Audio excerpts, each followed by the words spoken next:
What's the worst way someone used you and then threw you away? When my best friend Zara's roommate moved out, leaving her drowning in rent, I thought moving in was saving her life. Please, she begged over wine at our usual Thursday spot. I'm drowning in rent.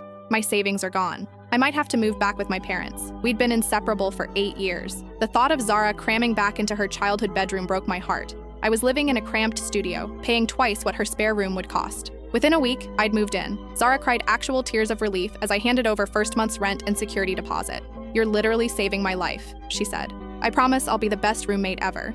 And she was. Zara kept the common areas spotless, always asked before having people over, and left little notes on my coffee mug. Have the best day. When I got food poisoning, she brought me soup and sat with me watching terrible reality TV. For 6 months, it was domestic bliss. We had movie nights, cooked elaborate Sunday dinners, and developed inside jokes about our weird upstairs neighbor. Then Zara landed the promotion she'd been chasing for 2 years. The change was immediate. The notes stopped. She started leaving dishes in the sink and having friends over without asking. When I mentioned the mess, she'd snap, I'm exhausted from work. Can you handle it? I told myself she was stressed. I picked up her slack and kept quiet. In October, she started bringing dates home without warning, loud dates who'd stumble through at 2 a.m. When I asked for a heads up, she rolled her eyes. It's my apartment too. I shouldn't have to clear my social life with you. The final blow came on a Tuesday in November. I was heating leftover pasta when Zara walked in, looking uncomfortable. We need to talk, she said. My financial situation has changed, she began, not meeting my eyes. With the promotion, I can afford this place on my own now. I think it's time for you to find somewhere else. I stared at her, waiting for the punchline. You're kicking me out? I finally managed. I'm not kicking you out. I'm just saying the arrangement isn't working anymore.